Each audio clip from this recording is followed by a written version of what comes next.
guys, welcome back to my channel. For those of you who don't know, my name is Faith, and thank you so much for watching. Today, I'm going to tell you all about some things I wish publishers would either start or stop doing. And just to preface real quick, I know some of these technically aren't on the publisher because some of it could have to do with the printing company or the author themselves, but at the end of the day, let's be real, the publishing company has the final say in basically everything, so I'm going to go ahead and blame them, okay? So first things first, let's bring back the chapter indexes. What happened to this? Why did we just stop doing them?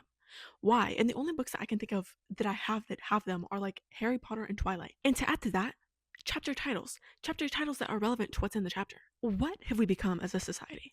Why? Yeah. What was the reason for taking that away? I genuinely need to know, because watch what the table of contents lets me do. Chapter 7, The Sorting Hat, page 113.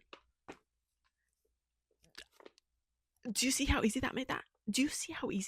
This is a short book. When we get into the books that are like 800 pages, guys, please bring that back. Please. And if you tell me, oh, they're concerned, page count, then stop writing 900-page books. Don't get me wrong, I love a long book, but in the grand scheme of things, if we're talking a 900-page book, I think they're fine adding a few more pages for a table of contents. And I'm sorry because I know the author's problematic, but this is the only book I have that shows literally all of these examples that I'm talking about. The little art at the beginning of the chapter, that is so cute. That is so cute. Can we please start doing that with like other books? And next is inconsistent printing. This is my copy of A Court of Wings and Ruin. This is the copy that I got for my mom last year for her birthday. See the difference? Do you see how one is significantly thicker than the other? Furthermore, this book is 624 pages, and this book is 699. This book is over 70 pages longer. So why is it so much thinner? Because when I first got these, I was like, oh, the second one's the longest one. Okay. So I finished the second one, and I immediately opened the third, and I'm like, wait, these pages are so thin. Skip to the end. Boom. Guess what? It's way longer. And guys, I'm not gonna lie, it bothered me a lot. So my mom was nice enough to let me have her copy. So I gave her my copy of A Court of Wings and Ruin, and she gave me hers. So thankfully, they sit on my bookshelf like this, but they sit on my mom's like this. And this is why I gave the preface at the beginning, because I know that that's more to do with the printing company. However, at the same time, it's the same book. They literally should not be that different. Another example of that would be this book is 927 pages and this book is 730. And as you can see, Redeeming Six, which is literally 197 pages longer, is significantly shorter. And it's really not a big deal that it's longer at all. However, when it's like that, that means the pages are typically insanely thin and it's super easy to tear. I think every single book I have like that, there's at least a few pages that I have ripped from just simply turning the page. Okay, this one I think is pretty controversial.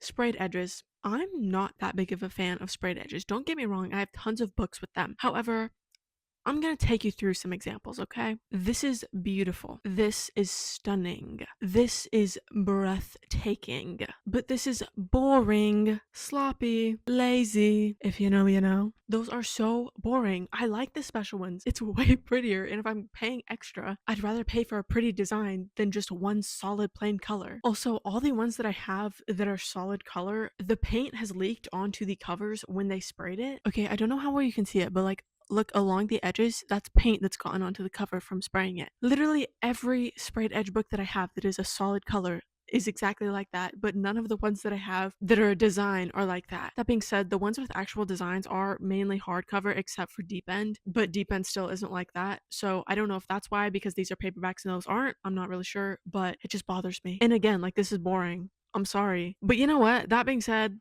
I still got them, so what does that say about me? Next is romance books specifically. When publishers only release the book as hardcover at first. When I received this book in the mail, I was like, oh, they messed up. I ordered the paperback. Like, there's no way. I like my books to match. My other Emily Henry books are paperback. I'm like, there's no way I would order the hardback. So I literally looked at my order at Barnes & Noble and I realized they were only selling it in hardback. And then they released the paperback like a year later. Like, why? And then they did it with Funny Story too. And then I went to pre-order A Great Big Beautiful Life and I noticed the hardback was $20 and the paperback was $31.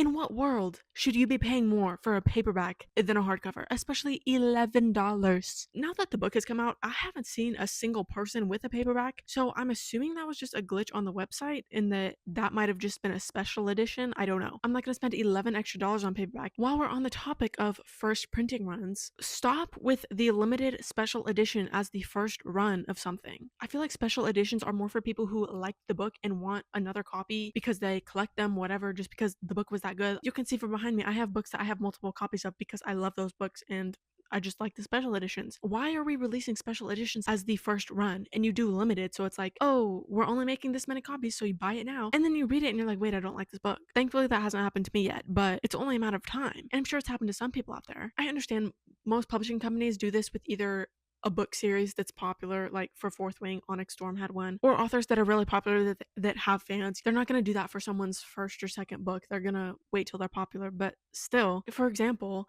I just read Ali Hazelwood's Problematic Summer Romance. I liked it, but it was definitely my least favorite Ali Hazelwood book. I didn't get a special edition, but let's say I went in, oh, it's Ali Hazelwood, I'm gonna love it. And then I got the special edition and I was like, well, wait, I didn't love it. I don't really care to have the special edition. Then it's like, well, I take it away from someone who did love the book, you know? I just wish they'd wait like a month or something, you know? Don't do it as the first run. And since I just mentioned Onyx Storm, we're gonna go ahead and talk about that one real quick. I'm sure a lot of you heard about what happened with the release of that Target edition. Now, I'm gonna backtrack a little bit from that and just say Target did not deserve to have the only special edition for that book. I'm sure we all remember, especially if you're a Fourth Wing fan, when Iron Flame came out and they put those books on the shelves early and people were stealing them and people were spoiling them. Surprise, surprise, the same thing happened with Onyx Storm. So why are we rewarding them, we being the publishing company, with the only special edition? Huh? I wanted that special edition. I know this kind of goes against what I just said of stop doing special editions as the first run, but I am just a girl who loves dragons, so I wanted it. And I will say, in my defense, I wasn't gonna get it. But then my mom brought it up. She's like, oh yeah, you're gonna stay up until 2 a.m. to order it? And I was like, no. And she's like, really? Her saying that like convinced me to get it. I was like, you know what? Yeah, I do want it. So I stayed up until 2 a.m. And at 2 a.m. in 17 seconds, yes, I was checking the seconds. I had that baby in my cart ready to go. I go to check out. Works perfectly. I type in all my information. Everything's going great. It isn't even 2:01 yet. I click checkout. Website crashes. I had class the next morning. I'm freaking out. I decide I'm gonna refresh the page, even though it says not to. That's how I got my Taylor Swift Eras Tour tickets, because I refreshed that page, bumped me to the front of the queue. That's right, scored front row lower bowl for less than $250. I was like, it worked for me then, it's gonna work for me now. It did not. The website completely crashed, kicked me out. I open a new tab. I go through it again. It won't even let me put it in the cart. I open a new tab. I get it in the cart. It's about 2:15 with all the loading it's taken. I get to the checkout. I click checkout. It's not working. I switch to my phone. I click checkout. It's not letting me put in my card info. I set up Apple Pay. Click the on and off button twice. It ain't working. I switch back to my computer. It's past 2:30 at this point. It's working again. I get that baby in my car. I go to checkout. I am clicking that checkout button and clicking and clicking and clicking and clicking. 2:45 comes. I'm still clicking. At this point, I'm crying, but I'm determined to get this book. 2:50 something comes and it goes through. I get the confirmation email. Your order will be shipped soon. I go to bed after 3 a.m. The next day, people are saying, I got my email, they waitlisted me, I'm not getting this run, I'm getting when they restock it. I start freaking out a little bit because what do you mean? What do you mean you also got the confirmation email and now they're telling you you're not getting it? A few hours later, I'm telling my best friend about it. Yeah, everyone's saying this, but mine's still good. Mine's still good to go. I send that video, go check my email. Lo and behold, I got an email from Target at 5 a.m. telling me that I missed it. What do you mean I missed it? I had that in my cart. I clicked checkout before 2:01 and I missed it. Guys, I was pissed.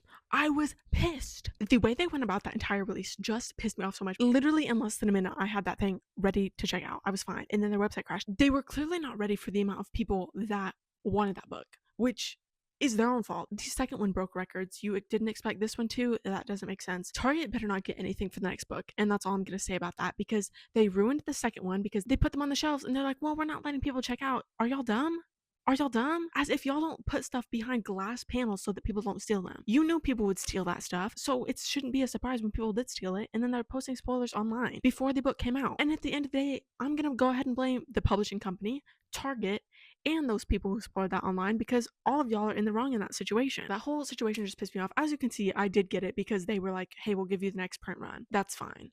But yeah, thankfully I did like it because I know a lot of people didn't. A lot of people said it was really boring. So I hope the people who got the special editions did not think that, because again, like I said, I'm sure there's people out there who get those first run special editions who didn't like the book and then they have the special edition for it. So I hope everyone who got it liked it. I'm sure that didn't happen, but one can hope. Those are the big things that I can think of that I wish publishers would either start or stop doing. I'm sure I can think of more, and if I do, maybe I'll make a part 2 to this video. But for now, that's it. I'd love to know what you guys think, if you agree or disagree, and why, or things that you wish publishers would start and stop doing, because I'm always curious to know what you guys think. That is all that I have for you guys today. Be sure to like and subscribe and follow my Insta, which is linked in the description below, for more bookish content. And yeah, hope you all have a fantastic day. I hope you all are having a great summer. If not, I hope it gets better. Love you guys. Bye.